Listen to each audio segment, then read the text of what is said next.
예, 3차 시하겠습니다. 문학을 읽는 주체의 정서와 감흥이라고 하는 것은 그 주체가 살아가는 삶의 여러 조건과 형질들의 영향 속에서 쉽게 이야기하면 독자로서의 우리는 각기 살아왔던 경험 체계를 바탕으로 세계를 어, 인식하는 거죠.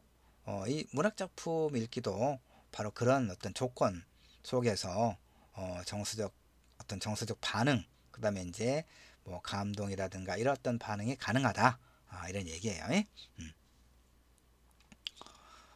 그래서 이제 문학 읽기의 의의, 의의라고 하면 이것도 한자이기 때문에 어떤 의미와 가치를 말하는 거죠. 문학을 읽는다는 것은 어떤 의미고 또 어떤 가치가 있느냐, 요 얘기인데, 문학을 읽는다라고 하는 것은 그러니까 이제 삶의 어떤 총체성을 인식한다. 이런 의미가 돼요. 그러니까 총체성이라고 하는 것은 우리 인간의 삶이라고 하는 것은 단순하지가 않잖아요. 우리 정체성도 단수가 아니죠. 그렇죠? 그러니까 여러분 우리 수업을 듣는 여러분 개개인도 마찬가지죠. 누구나 남성이거나 여성이거나 그 다음에 뭐 드물게는 이제 뭐 우리의 어떤 그 성 젠더의 개념이 많이 이제 어, 뭐 분화되거나 다양화됐다고 또 말할 수 있기 때문에 뭐 소위 이제 좀 드물기는 하지만 뭐 어떤 간성이라거나 이런 그런 사람도 뭐 이제 페미니즘에서는 또 어, 이해할 수 있는 부분이기 때문에 어쨌든 대체로 남성이거나 아니면 여성이거나 하는 성적 어떤 구별이 있을 것이고 그 다음에 뭐 연령대의 구분도 있을 것이고 그 다음에 이제 자신의 어떤 역할에 따른 구분도 있겠죠. 이렇게 정체성은 자신의 어떤 그 정체성이라고 하는 것은 단수가 아니고 복수다라고 말할 수가 있겠죠. 인간이 이루어진데 세계라고 하는 것은 얼마나 복잡해요. 그렇죠? 우리는 이제 가족 단위로 또는 가족을 확장한 사회적 단위로 그러니까 학교라든가 뭐 직장이라든가 또 지역 사회라든가 크게 보면 이제 한국 사회라든가 또는 세계적인 차원에서 이렇게 다양한 어떤 층위의 그 어떤 사회적 관계를 맺고 살아가기 때문에 그다음에 굉장히 많은 요소들이 서로 이렇게 보이거나 보이지 않게 연결되어 있잖아요. 우리 삶이라고 하는 것이 지금 이제 코로나 바이러스가 1년 넘게 계속적으로 확산하고 있는 그런 측면에서 우리 일상이 굉장히 부자연스럽게 되어 있는 것이죠. 이게 뭐냐면 서로 연결되어 있다는 거죠. 보이지 않는 어떤 무엇인가로 인해서 연결되어 있기 때문에 우리 사회에 이 사회에 살아가고 있는 세계적인 차원에서 마찬가지인데 자유롭지 못하는 상황이 되고 있는 거죠. 이게 총체성이라고 하는 것은 그야말로 전체적으로 어떤 단선적으로 세계를 이해하는 게 아니라 이 다양한 어떤 요소들을 이제 이해한다는 것이죠. 그래서 삶의 총체성을 인식한다는 문학기의 본질적 요소. 그러니까 이 페이지의 이야기는 뭐냐면 결국은 문학을 통해서 그 문학을 읽는다고 할 때 문학을 통해서 우리는 타인과 세계에 대해서 보다 넓거나 깊은 이해에 도달할 수 있다. 이 얘기예요. 그러면서 또 자신을 점검할 수 있는 그런 하나의 계기가 될 수 있다는 그런 얘기죠. 그래서 문학읽기 과정은 이제 심리적 과정이라는 얘기는 개인적 과정이죠. 우리는 한 사람의 독자로서 어, 영화는 우리가 또 하여튼 코로나 바이러스 때문에 영화관도 못 가고 그렇죠. 나도 영화를 굉장히 좋아하고 그러는데 넷플릭스 이제 보죠. 어쩔 수 없이 넷플릭스를 보고 근데 넷플릭스는 가족끼리 볼 수 있잖아요. 영화를. 근데 소설은 그렇지 않죠. 혼자 보는 거예요. 혼자 읽는 거죠. 이렇게 문학 읽기 과정은 그야말로 심리적 과정, 개인적인 과정이죠. 다른 것은 다른 모든 활동은 함께 할 수 있어요.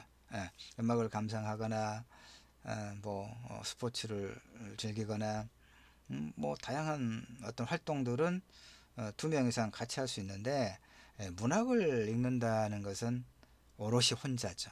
오롯이 혼자입니다. 그러니까 문학 읽기 과정은 이렇게 심리적 과정이면서 근데 이제 이게 또 어떤 재미가 있냐면 이게 사회적 과정으로 확산돼요. 이렇게 심리적 과정이 사회적 과정으로 이렇게 전이 옮겨가면서 문학 읽기는 보다 큰 의미의 울림으로 확장, 공명돼요. 어, 이것은 이제 어떻게 설명을 좀 해 드릴 수 있냐면, 그 공지영 소설 도가니, 도가니를 원작으로 한 영화 도가니, 우리 광주 지역의 뭐 인하학교인가요? 청각장애 아들을 잘 이렇게 보살펴 주도록 되어 있는 그런 학교에서 오랫동안 그 학교 관계자들이 어른들이 아이들을 성폭력하고 은폐하고 이게 오랫동안 지속됐다라고 하는 그런 내용의 소설이고 영화였잖아요. 우리가 그 소설을 읽고 영화를 보고 그러니까 바로 그거 아니에요. 이거 그 심적 개인적 과정이죠. 개인적으로 영화를 이제 일단 보고 또 소설을 읽는 거죠. 근데 그 과정으로 끝나는 게 아니란 얘기예요. 이렇게 심적 과정이 사회적 과정으로 전이 되는 거죠. 확장되는 거죠. 무슨 얘기냐? 어떻게 아이들에게 응? 그 청각 장애를 가지고 있는 아이들에게 어른들이 학교 선생님들이 그럴 수가 있느냐? 이게 분노하는 거죠. 윤리적 분노라고 말할 수 있겠죠. 그래서 그 아이들을 이제 그 사람들을 처벌하고 응분의 처벌을 하고 그 아이들은 보다 안전하게 생활할 수 있는 어떤 생활하면서 공부를 할 수 있는 그런 조건을 갖춰야 된다라고 이렇게 사회적으로 이렇게 의견을 제시하는 거죠. 이것이 이제 아주 적절한 그런 설명이라고 볼 수 있어요. 이렇게 사회적 과정은 독자들이 살고 있는 사회에서 어떤 가치를 발생시켜 나가는 과정을 말할 수가 있는 거죠. 그래서 이제 그 사람들은 일정의 처벌을 받고 아이들은 이제 좀 더 나은 어떤 조건으로 이렇게 만들어 가는 것으로 이야기가 되긴 했었는데 사실 그 이후는 잘 모르겠네요. 아이들은 어떻게 잘 그런 상처를 회복하고 또 건강하게 자신의 삶을 만들어 나갈 것을 응원하기는 하지만 일단 뭐 그렇고요. 그다음에 이제 문학이 본질적으로 이데올로기의 상간물이다 라고 하는 것을 이해하고 경험할 것도 필요하다 이렇게 이야기했습니다. 요 말은 아까 설명했던 2차시에 설명했던 거 문학의 개념을 설명할 때 문학의 매개는 언어다라고 했잖아요. 그러니까 언어는 사회적으로 형성되고 유포되는 것이기 때문에 그러니까 사회적 성격이 굉장히 중요한 것이기 때문에 언어를 매개로 하는 문학은 가치 중립적일 수가 없다 이렇게 얘기했잖아요. 그런 의미에서 문학은 본질적으로 이데올로기의 상간물이다. 어떤 가치를 지향한다 이 말이에요. 상간물이라고 하는 것은 이데올로기가 뗄 수 없다 이런 의미가 돼요. 이건 나중에 이제 3차 시부터 2주차는 리포트 작성법 특강을 한다고 그랬고 3주차부터 공부를 해 나가면서 거기에 충분히 할 거예요. 지금 이게 총론적인 것이기 때문에 좀 내용도 많고 조금 어렵다는 느낌이 들 수도 있지만 전혀 걱정할 것 없다는 것을 말씀드립니다. 그리고 이건 총론적인 측면이기 때문에 이걸 가지고 이를테면 뭐 중간 시험 대체 과제를 낸다거나 그러진 않습니다. 그러진 않고 그러니까 편하게 여러분이 문학은 이렇게 규정할 수가 있겠고 그다음에 문학을 읽는다고 하는 것은 이런 여러 가지 의미가 있구나 라고 하는 것을 여러분이 이해하면 돼요. 그럼 다 이해 안 돼도 돼요. 나도 뭐 다 이해되는 건 아니에요. 나도 많은 책을 읽고 글을 많이 쓰고 뭐 그러지만 다 이해하고 그런 건 아니에요. 나도 답답해 할 때도 많아요. 어떻게 내가 다 이해를 하겠어요. 세상의 모든 글을. 그러니까 그런 의미에서 자, 그래서 이제 내가 강조한 것만 조금 이해하면 될 텐데 자, 아까 이해와 감흥 그 다음에 사회적으로 확산 이런 얘기 했잖아요. 근데 이런 측면이 하나 있어요. 우리가 이제 그 문학 작품을 읽고 해석하죠. 그러니까 요 얘기는 뭐냐면 그 이제 그러니까 혼자 책을 많이 읽는 사람들, 공부를 많이 한 사람들은 물론 뭐 지식이 이제 확장되고 그런 사람을 지식인이라고 할 수 있겠죠. 그런데 그게 좀 위험한 게 뭐예요? 지식인들이 가지고 있는 그 어떤 부정적인 측면이라 할까? 그게 뭡니까? 내가 잘 알고 있다. 내가 누구 못지않게 잘 알고 있다. 라고 하는 어떤 그 오만이라고 할까요? 그런 거, 독단. 네, 그런 것이 종종 보이죠. 왜냐하면 책을 많이 읽었으니까, 공부를 많이 했으니까. 그런데 사실 혼자서 공부를 많이 하고 책을 많이 읽고 나면요. 어떤 문제가 있냐면 자기 해석의 늪에 빠질 수가 있어요. 자기 해석의 그물에 갇힐 수가 있어요. 그러니까 같은 책을 읽은 다른 사람들의 생각은 어떤가, 이것을 다른 사람의 글을 통해서, 가장 좋은 게 토론도 하고 그러면 좋을 텐데 우리가 토론하기는 힘드니까, 그다음 토론하다가 감정 상하는 경우도 많으니까 예, 그러니까 페이스북에 댓글 달다가도 감정 상하고 차단하고 그러는데 토론이, 예, 그러니까 자기 해석의 한계를 벗어날 수 있는 가장 좋은 방법이 토론이긴 한데 토론하면 감정 싸움 하니까 그냥 토론보다는 다른 사람의 글을 많이 읽는 거예요. 이를테면 이런 거예요. 어, 한강의 소설, 이제 5.18과 관련된 소설 소년이 온다, 또 많이 읽히고, 또 많은 이제 연구 논문 평론이 많이 또 나왔어요. 나도 그 평론 하나, 논문 써서 학술지에 실었는데 한 3년 전인가 실었는데, 그러니까 내가 한강 소설 소년이 온다를 읽고 쓴 글이, 그런 내가 내 해석이죠. 내 해석이에요. 그런데 내 해석이 진리냐, 내 해석만이 진리냐? 그렇지 않겠죠. 그런데 다른 사람들은 한강에 소년이 온다를 읽고 어떻게 해석했을까? 그러니까 읽어봐야겠죠. 그래서 내가 발견하지 못한 것, 놓친 것, 이런 것들을 읽어감으로써 한강의 한강 소설 소년이 온다를 좀 더 풍부하게 이해할 수 있겠죠. 이렇게 공부를 할 게 필요하다. 이런 얘기를 하고 싶어요.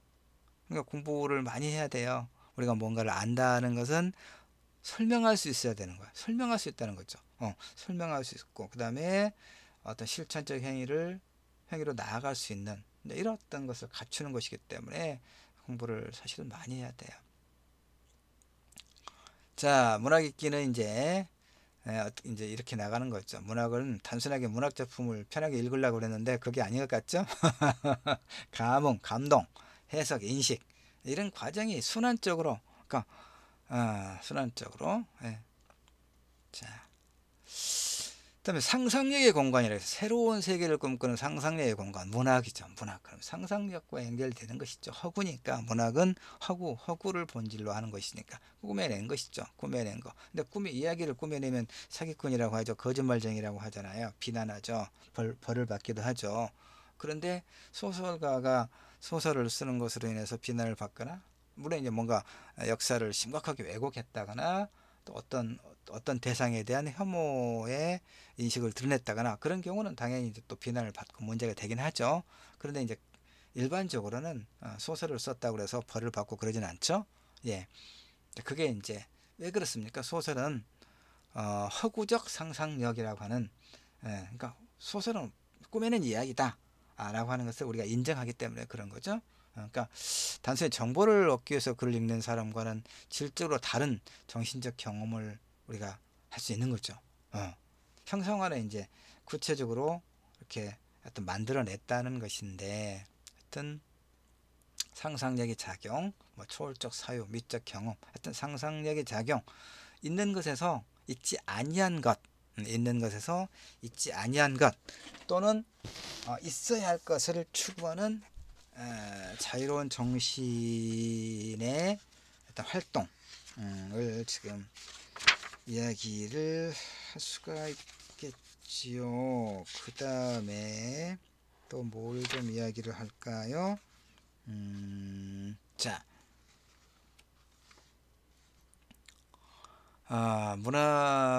문학은 상상력이 인간 정신의 인간 정신 작용의 고차원적 작용임을 보여준다. 그러니까 상상력은 그럼 뭐냐? 문학의 상상력은 뭐냐면 꿈꿀 수 있는 힘, 꿈꿀 수 있는 힘.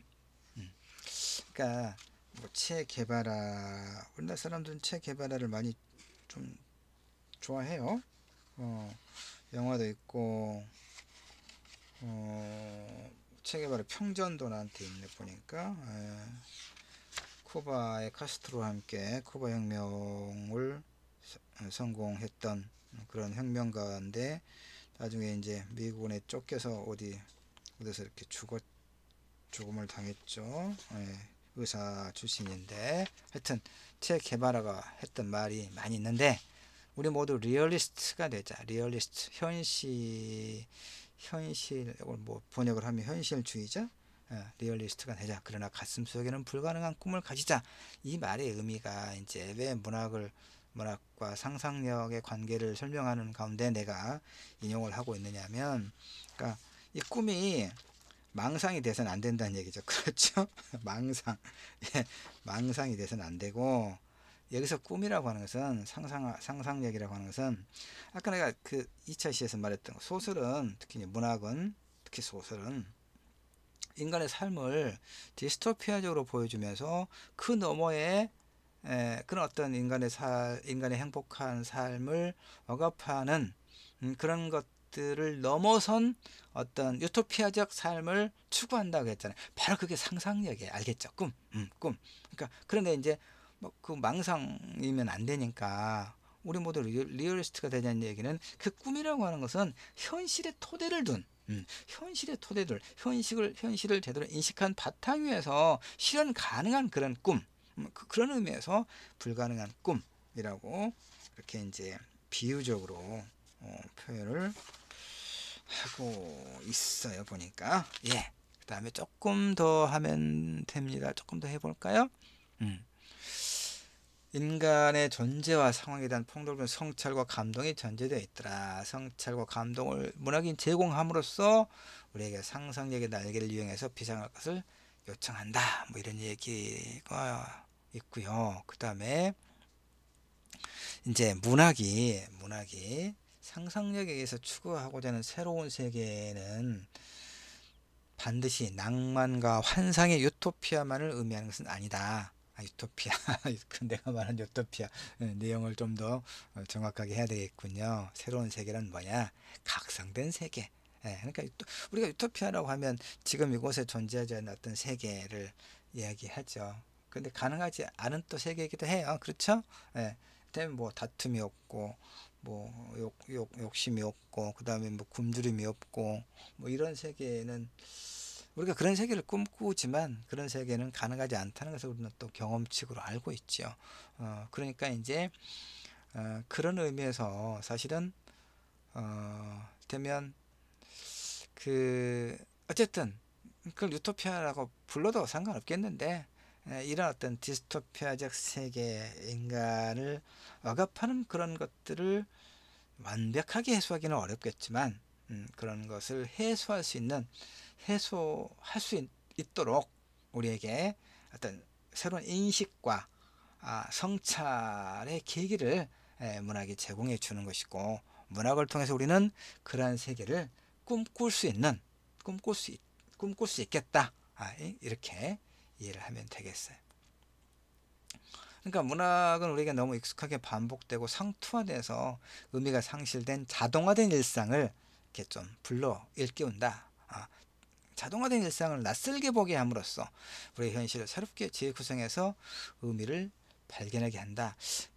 내가 어젯밤에 권여선의 소설 중에서 손톱이라고 하는 단편 소설을 읽었는데요. 20대 초반의 젊은 여성, 서울에 이제 혼자 엄마와 그다음에 그 의붓 언니가 각각 전세 자금과 대출금까지 다 빼서 각각 이제 얻어놓은 거 사라져 버리고, 이 20 몇 살 된 젊은 여성 혼자 이제 남겨진 그런 상황에서 옥탑방에 이제 새들어 살고, 그다음에 출퇴근 시간 1시간 반, 2시간 정도 걸리는 거리에 어떤 쇼핑센터에서 이제 근무하는 그런 여성의 삶을 다루고 있는 소설을 단편 소설을 읽었거든요.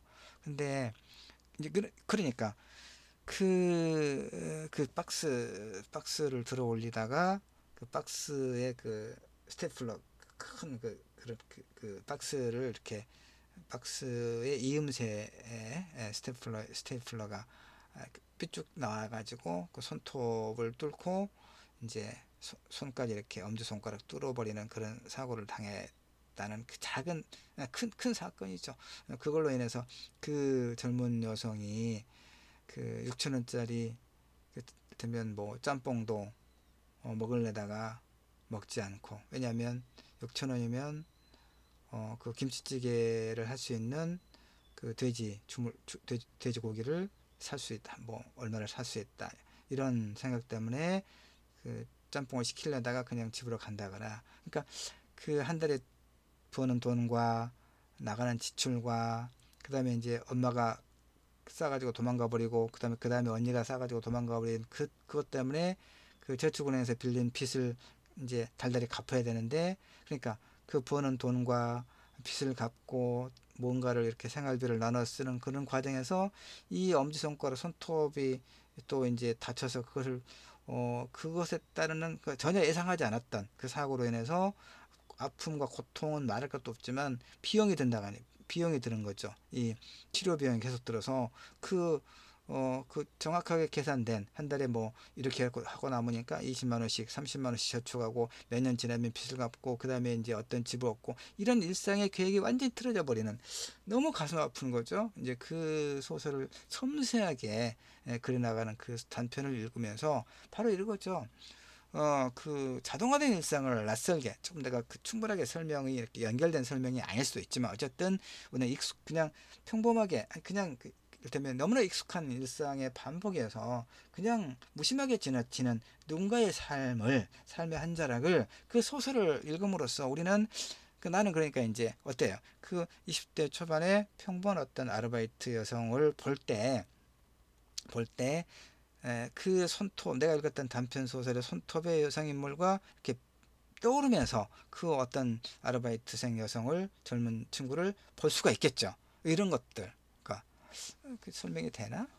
예. 예. 예. 또 나중에 기회 되면 또 설명하고. 그리고 궁극적 최종적인 거. 그러니까 문학 읽기 궁극적 목적은 뭐냐, 이제 문화적 실천. 좀 어려운 얘기를 해놨어요. 주체. 그러니까 우리가 문학을 소비하는 거죠. 독자는 소비하는 거예요. 소비. 그렇죠?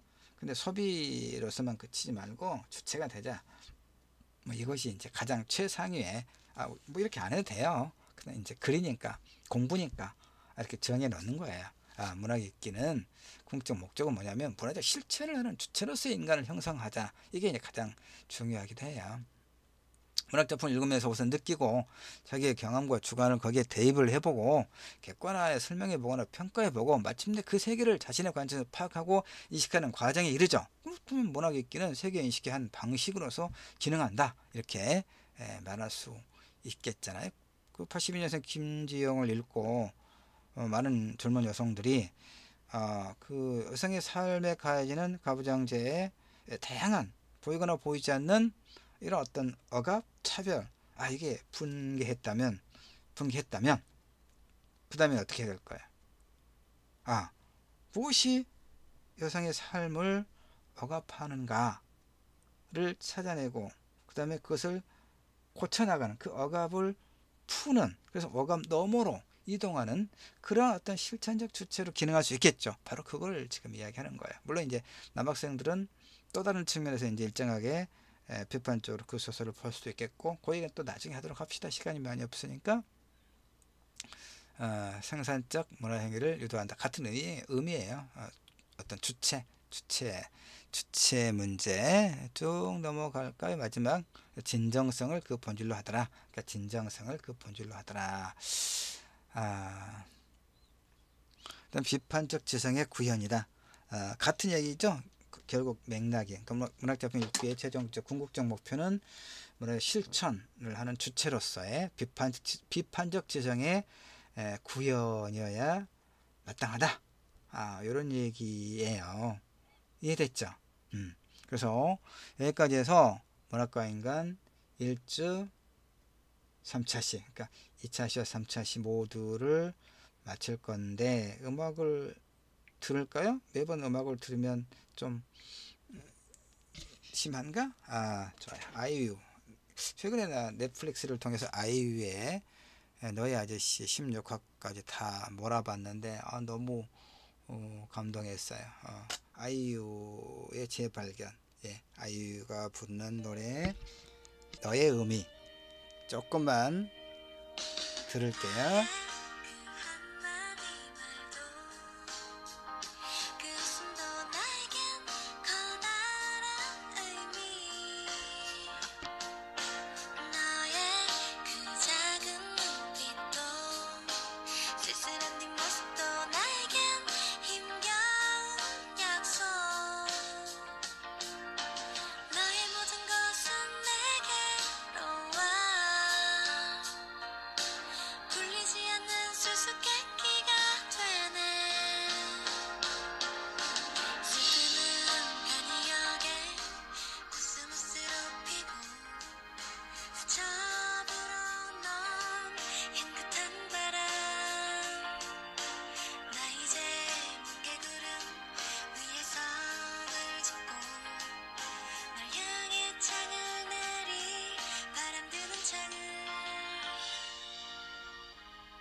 여기까지만 듣죠? 김창완 아저씨의 목소리는 탁해. 자, 수고하셨습니다. 고맙습니다.